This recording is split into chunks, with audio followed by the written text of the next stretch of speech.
현미예수님, 중앙동 성당 천령성체반 부모님들 그리고 보호자분들 안녕하세요. 저는 본당 보좌신봉 찬호부세입니다. 반갑습니다. 네, 오늘은 세 번째 수업이죠. 부모님 교육 세 번째 수업인 가정의 중요성에 대한 내용 진행을 해보도록 하겠습니다. 세 번째 수업의 주제는 가톨릭 교회에서 이해하고 있는 가정의 중요성에 대한 내용입니다. 그래서 왜 우리 천년성체 교육을 할 때 아이들만 교육을 받는 게 아니고 부모님들도 교육을 받고 있는지 그 이유를 깨달으려면, 그 이유를 이해를 하시려면, 받아들일 수 있으려면 가정이 가톨릭 교회 안에서 굉장히 중요시 되고 있다라는 것을 아셔야, 그래야지 부모님도 교육을 같이 받고 같이 준비를 해서 가정 안에서 이렇게 함께 천년성체를, 자녀들의 천년성체를 준비하고 이렇게 받아들일 수 있구나라는 것을 이렇게 쉽게 이해하실 수 있을 것 같아요. 그래서 그 주제에 대해서 잠시 수업이라고 하기에는 좀 그래요. 아무튼 네, 그렇죠. 수업을 진행하도록 하겠습니다. 먼저 일단 첫 번째로 가톨릭 교회에서 이해하고 있는 가정의 중요성에 대해서 생각해 보기 전에 우리 일상생활 안에서 가족들의 중요성에 대해서 먼저 이야기를 나누려고 합니다. 현대 사회는 1인 가족이 되게 많아요.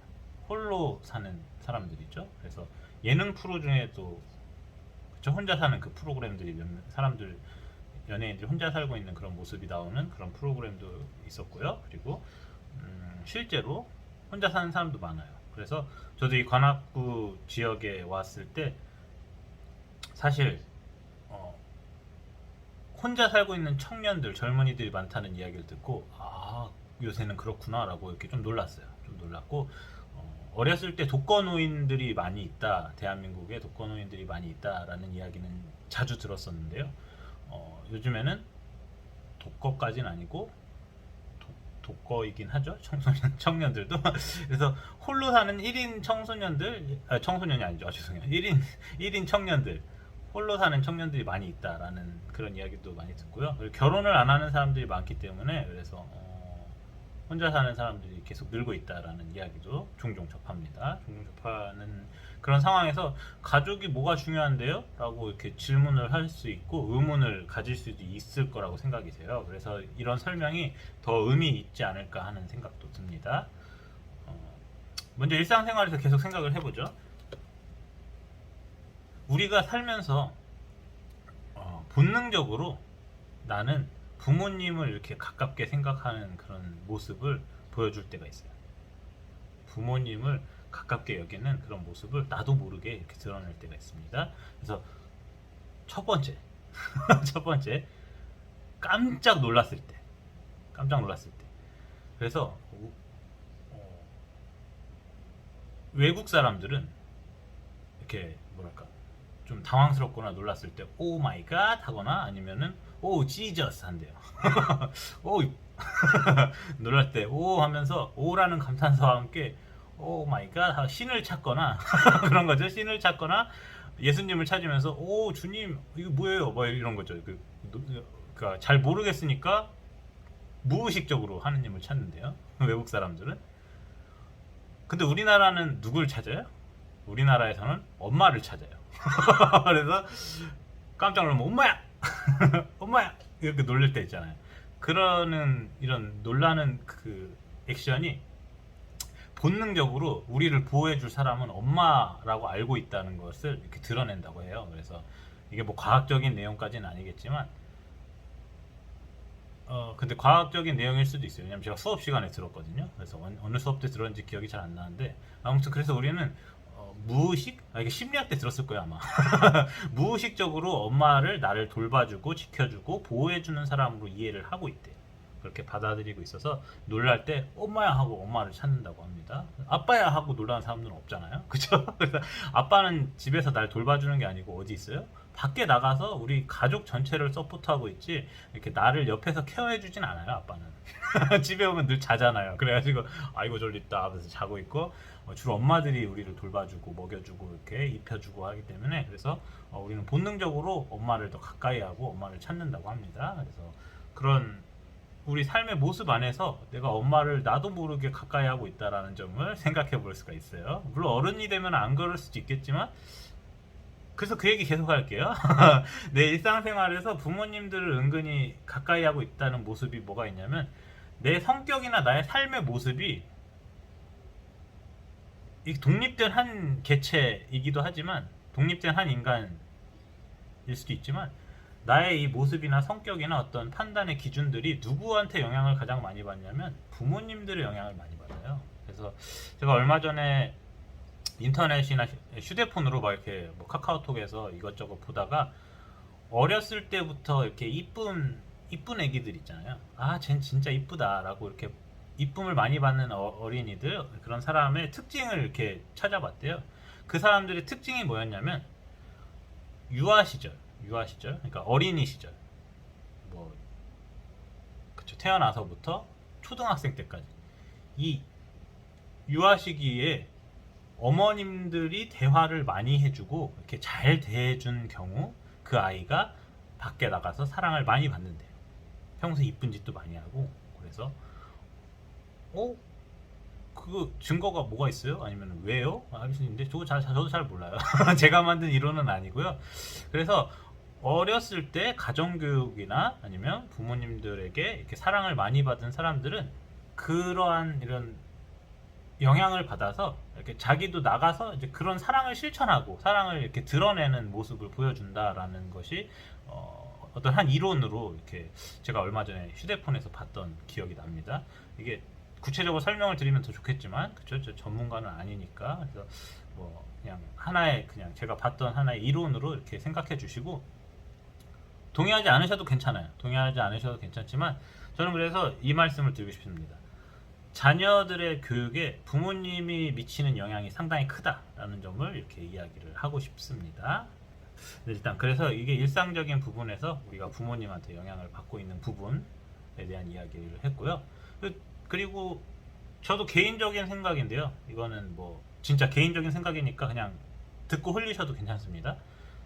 저는 사람의 성장 과정에서 영향을 주는 요소가 크게 세 가지라고 생각을 해요. 첫 번째는 유전자죠. 그것도 부모님이 주시는 거예요. 부모님한테 받는 거고. 두 번째는 환경. 주변에 누가 있느냐. 집에서 어떤 분위기 속에서 자라느냐. 이런 주변의 환경이 그 사람한테 영향을 미쳐요. 그래서 환경이 이렇게 다운되고 좀 힘들고 막 이렇게 습하고 막 이러면은 사람이 이제 가라앉죠. 그리고 반대로 이렇게 밝고 지금 저도 불을 일부러 켰어요. 불을 켜니까 화나더라고요. 불을 꺼놓으니까 낮이라 불을 킬 필요가 없어서 불을 껐는데 불을 끄니까 이 지금 이 휴대폰 화면도 제 얼굴 색깔도 달라요. 이렇게 칙칙해져요. 더 칙칙해져요. 그러니까 이게 화면의 영향, 조명의 영향, 주변에 이제 사람들의 영향, 듣고 있는 이야기들 아니면 받고 있는 태도들의 그러한 주변 환경에 사람은 영향을 또 받는다라는 점을 말씀드리고 싶고 뭐 안 들으셔도 괜찮아요. 이거 제 생각이니까. 그리고 세 번째는 본인의 의지와 노력. 이 두 가지가 엄청나게 결정적인 영향을 주지만 이거 손가락 죄송해요. 손가락에서 잘 조심해야 돼. 그 두 가지가 엄청난 영향을 주지만 이 두 가지를 가끔씩 뛰어넘을 수가 있는데 인간이 어떤 노력을 통해서 뛰어넘을 수 있냐면 본인의 의지로 내가 극복해내겠다라고 강한 의지를 갖고 있으면 넘어서기도 한다는 거를 저는 그런 생각을 하면서 수험생 시기를 외롭게 홀로 막 버티면서 대학 가야 돼 막 이렇게 노력을 했던 기억이 납니다. 아무튼 그렇고요.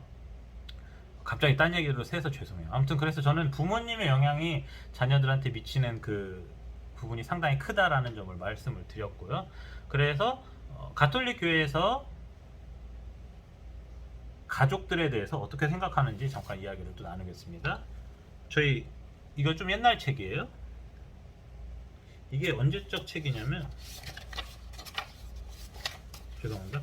금방 찾을 수 있어요.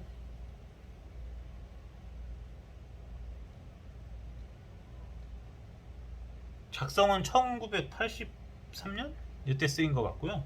그리고 뭐 계속해서 이렇게 뭐 번역이 돼서 이렇게 새로 나오긴 했는데 아무튼 되게 옛날 책이에요. 교황 요한 바오로 2세 성인께서는 돌아가셨죠. 성인이 되셨는데 옛날 교황님이셔요. 그래서 예전 교황님, 그쵸? 예전 교황님이셨는데 이분께서 가정 공동체라는 여기 책을 쓰셨습니다. 이 책을 쓰셨는데 이 책의 내용을 보면은 어떤 내용이 담겨 있냐면 요약을 해드릴게요.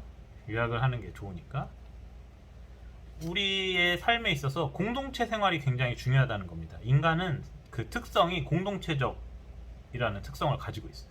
다른 사람과 함께 무언가를 하는 그런 성격을 지니고 있어요. 특성을 지니고 있는데 그 공동체적인 성격을 학습하고 익히고 그 다음에 만들어가는데 가장 우선적으로 이렇게 뽑히는 공동체가 뭐냐면 가정 공동체다라는 겁니다. 그래서 교회는 가정이라는 이 자리를 굉장히 소중하게 생각을 하고 있습니다. 그래서 이 책의 내용을 보시면 제가 이거를 뭐 다 소개해드리지 않을 거예요. 그래서 원하시면 5,000원밖에 안 하니까 구매하실 수도 있고 제가 나중에 책을 이렇게 보여드릴 수도 있어요. 원하시면 제가 자료를 전해드릴게요. 근데 여기서 이렇게 간단하게 설명을 드리면 이 가정을 교회는 어떻게 이해하고 있냐면 사랑을 실천하는 우리의 공간이다. 가장 기초적인 사랑을 실천하고 배우는 가장 기본적인 기초적인 공동체다라고 이렇게 설명을 해주고 있어요.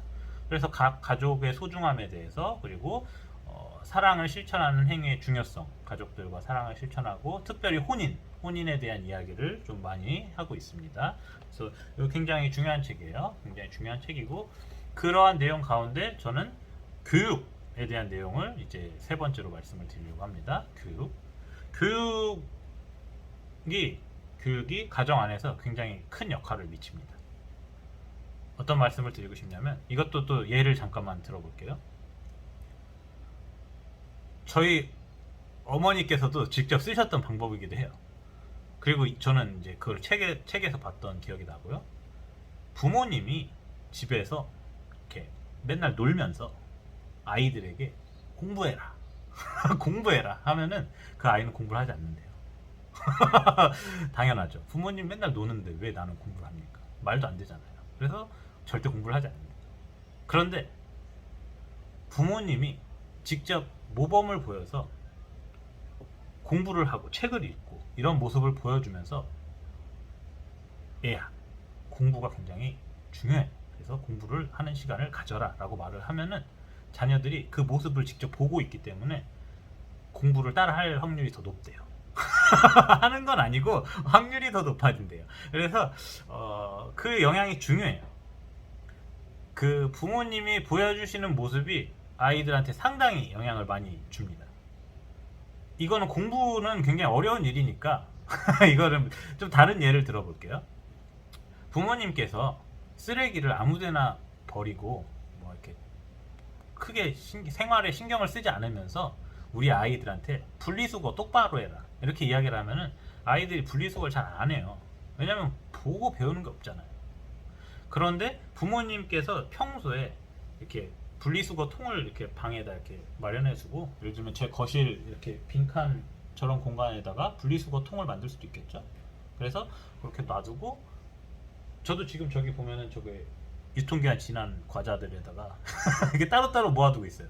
저 식탁이, 저 상이 제 분리수거 통이에요. 그래서 플라스틱은 따로 있고 좀 잘 안 보이긴 하지만 투명한 플라스틱 컵이 있어요. 그 옆에 따로 있고 플라스틱 따로 놔두고 뭐 이러고 있거든요. 부모님이 분리수거를 실천하는 모습으로 살아가면서 아이들한테 쓰레기를 버릴 때 분리수거를 이렇게 해야 돼 라고 얘기를 하면 아이들도 해요. 신기하죠? 그게 보고 배우는 효과가 크다는 겁니다. 그래가지고 그런 효과가 생각보다 크다라는 점을 말씀을 드립니다. 왜 이런 얘기를 하고 있냐? 저희 교육도 부모님 교육과 깊은 관련이 있기 때문이에요. 무슨 뜻이냐면 천년성체 교육이라는 것이 물론 하느님이 어떤 분인가 이렇게 아는 시간이기도 해요. 아는 시간이기도 한데 가장 중요한 내용이 뭐냐면 예수님을 내 안에 모시고 예수님과 함께 살아가는 생활을 배우는 시간이에요. 생활에 대한 학습이에요. 생활에 대한 학습인데 생활에 대한 학습은 머리만 가지고 하지 않아요. 머리도 필요하고 활동으로도 해야 돼요. 그래서 머리를 쓰기 위해서 아이들이 초등학교 3학년이 돼야지, 10살이 돼야지 천년홍채 교리를 시작할 수 있게 해주는 겁니다. 허락을 해주고 있고, 왜냐면 하느님을 초등학교 1학년, 2학년 애들이 이해하기는 어려워요. 그래서 3학년 정도 똑똑해져야지 이제 구구단도 할 줄 알고 이렇게 뭐 인생을 어떻게 살아야 되는지 이게 좀 알고, 요 정도 나이는 돼야지 우리가 천년홍채 공부를 할 수 있다라고 생각을 하는 겁니다. 그런 거고, 차별하는 거냐고요? 그렇진 않아요. 그렇진 않지만 아이들이 실제로 힘들어해요. 2학년, 1학년 이런 애들 공부 시켜봤거든요, 저도. 근데 힘들어요. 그래서 조금 더 나이가 돼서 3학년 정도, 10살, 딱 10살로 보고 있죠. 그래서 10살로 하고 있고, 그렇습니다. 그리고 생활에 대한 교육은 앞서 말씀드린 것처럼 가정 공동체 안에서 가장 분명하게 배울 수 있어요. 가족들이 어떻게 사느냐에 따라 그 사람이 생활 방식이 바뀌어요. 그래서 물론 싸우기도 하죠. 가족들끼리도. 너 왜 이거 정리를 안 해? 누구는 정리를 좋아하고 누구는 정리를 싫어해요. 그래가지고 맨날 싸워요. 싸우긴 하는데, 가족들의 그 생활의 모습이 가족들끼리만 터치를 하지 학교 가서는 잘 터치 안 하잖아요, 서로. 그냥 그냥 자기 공부만 하지 뭐 학교에서는 별로 터치 안 해요, 서로. 그래서 가족들과 함께 공부를 하는 이유는 그런 겁니다. 그리스도인으로서의 생활을 부모님들이 하는 것을 함께 하는 것을 아이들이 함께 해야지 이거를 더 쉽게 배울 수 있어요. 쉽게 배울 수 있고 내 삶에 받아들일 수가 있어요. 하지만 저도 작년에 교육을 할 때 이렇게 이론적인 교육만 많이 했는데, 이론적인 교육에 집중하면 어떻게 되냐면 아는 거 따로, 생활하는 거 따로가 돼요. 그러면은 사실 신앙생활에 대한 의미를 찾기가 좀 어려워요. 그러니까 알아도 움직이지 않아요. 그러면 사실 좋은 모습은 아니죠. 내가 알고 있는데 이렇게 살아야 된다고 생각은 하는데 움직이지 않는다. 그러면 신약 성경에서 뭐라고 하냐면 너 왜 아무것도 안 했니? 라고 합니다. 너 왜 아무것도 안 했니? 하느님께서도 따진다는 거죠. 그래서 예수님 되게 착하잖아요. 예수님 되게 착하신데 예수님도 따져요. 너 왜 아무것도 안 했니? 그래서 그런 부분입니다. 그래서 그렇기 때문에 아이들도 천년홍채 교리 공부를 하면서 생활하는 법을 배우는 거기 때문에, 그래서 부모님들이 지금 이런 가정의 소중함에 대해서 생각해보고 교육을 함께 받는 상황이라는 거를 이렇게 이해를 해주시면 좋을 것 같습니다. 오늘 수업할 내용이 바로 그거예요.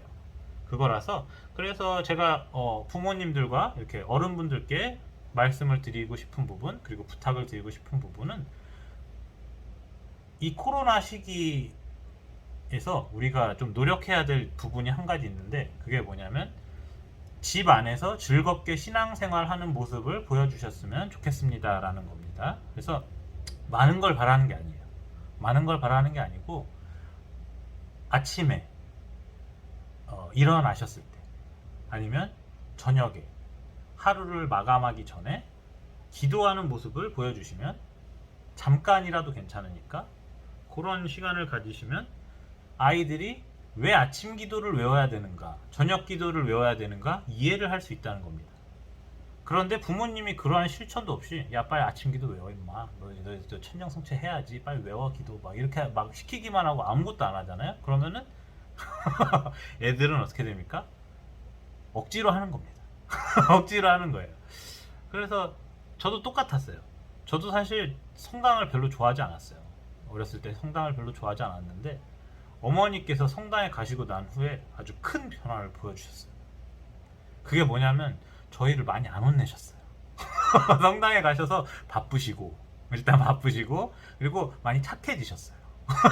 많이 부드러워지시고 웃음이 많아지시고 순해지시고 이렇게 착해지셨어요. 그래가지고 옛날 같으면은 많이 혼났을 것 같은데 큰일 났다 라는 본능적인 위기감이 찾아왔는데 별로 안 혼내시는 거예요. 그래가지고 야 너 다음부터 그러지 마 이러고 넘어가는 거예요. 그래서 와 우리 엄마 바뀌었다. 이 놀라운 체험을 통해서 저는 성당이 좋은 곳이라는 이미지를 바로 이렇게 가질 수 있었습니다. 그러니까 부모님들이 보여주시는 모습이 아이들한테 성당이 어떤 공간인가라는 그 교육이 충분히 된다라는 겁니다. 그래서 이런 나의 기도 생활들, 아니면 성경을 읽는 모습들, 아니면은 성경도 많이 읽을 필요 없잖아요. 하루에 한 장, 아니면 매일 미사책, 그날 뭐 독서와 복음 이 정도 읽으셔도 괜찮아요. 괜찮고, 기도도 많이 할 필요 없어요. 한 5분 하시면 돼요. 5분이면 충분하죠. 5분 하시면 되고, 그리고 묵주기도를 하시면 더 좋고, 묵주기도는 자녀들한테 시키실 필요는 없어요. 왜냐면 묵주기도는 중학생들도 힘들어요. 예, 저도 힘들었어요, 중학생 때. 그래서 되게 힘들었던 기억이 있어서 억지로 시키지 마시고 그냥 이렇게 보여주시는 거예요, 기도하는 모습을. 아, 그러면 하느님을 믿고 사는 사람들은 기도를 하면서 사는구나 라는 거를 아이들이 알 수가 있어요, 그런 모습을 보면서. 그리고 이제 밥 먹을 때, 밥 먹기 전에, 밥 먹고 나서 딱 이렇게 성우 긋고 주님 잘 먹겠습니다, 이게 가톨릭 기도 아니잖아요, 그쵸? 주님 은혜를 내려주신 이 음식과, 이게 식사 전 기도잖아요. 근데 식사 전 기도를 굳이 뭐 완벽하게 할 필요는 없다고 생각해요. 왜냐면은 주일학교 가보면 아시겠지만 중고등부 정도 나이만 돼도 식사 후 기도는 거의 대부분 몰라요. 거의 대부분 모르고 식사 전 기도 아는 친구가 아주 착한 친구예요. 식사 전 기도, 그 짧은 기도를 아는 친구들이 착한 친구입니다. 그래서 그렇죠. 뭐 가톨릭 교육의 뭐 약점이라고 할 수도 있겠지만, 약한 부분이라고 생각할 수도 있겠지만, 전 그렇게 생각하진 않아요. 왜냐면은 그냥 뭐 기도라는 건 대화잖아요. 하느님과 대화하는 거기 때문에 하느님 잘 먹겠습니다 이렇게 하고 밥 먹은 다음에 딱 성우경 긋고 하느님 잘 먹었습니다, 감사합니다, 맛있었습니다, 뭐 이렇게 기도하면은 그게 기도죠, 그쵸? 아, 이거 감사합니다, 다 그런 뜻이잖아요. 물론 식사 후 기도에는 더 좋은 의미도 많이 있지만 그거는 어른이 돼서 충분히 생각해보면 좋고 묵상해보면 좋을 만한 부분이라고 생각이 되고, 우리 아이들은 친근하게 하느님을 생각하고 가깝게 할 수 있게 하면은 좋지 않을까라는 생각이 듭니다. 그래서 그거를 제가 아무리 해줘도 소용이 없어요. 일주일에 1시간이면 정말 티끌 같은 부분이고요. 이러한 삶을 쭉 보여주면서 자녀들한테 영향을 줄 수 있는 핵심적인 인물들은 바로 가톨릭 교회에서 소중하게 생각하는 가정의 자리다라는 생각이 들어서 이 내용을 이렇게 전달을 해드립니다. 그래서 가정은 각별히 하느님의 사랑이 자리할 수 있는 그런 공간이라고 하고요. 그냥 단순히 공간만이 아니죠. 그런 체험의 장, 뭐 그렇게 생각하실 수 있고, 우리 집 사랑 잘 실천 안 해요 뭐 이러실 수 있는데, 내가 실천하면 돼요. 내가 변화되면 아까 말씀드린 것처럼 왜 그러지? 그래서 내가 실천하면 사람들이 바뀌어요. 영향이 있어요. 영향이 있기 때문에. 그래서 그런 사랑을 전해주고 사랑이 자리 잡고 이런 공간이 될 수 있도록, 그런 삶의 부분이 될 수 있도록 이렇게 협조를 해주시기를 부탁드립니다. 그래서 오늘 수업은 이 정도로 마치겠고요. 마침 기도로 영광송 바치겠습니다. 성부와 성자와 성령의 이름으로 아멘. 영광이 성부와 성자와 성령께 처음과 같이 이제 항상 영원히 아멘. 성부와 성자와 성령의 이름으로 아멘. 그럼 건강하시고 다음 주에 또 뵙겠습니다.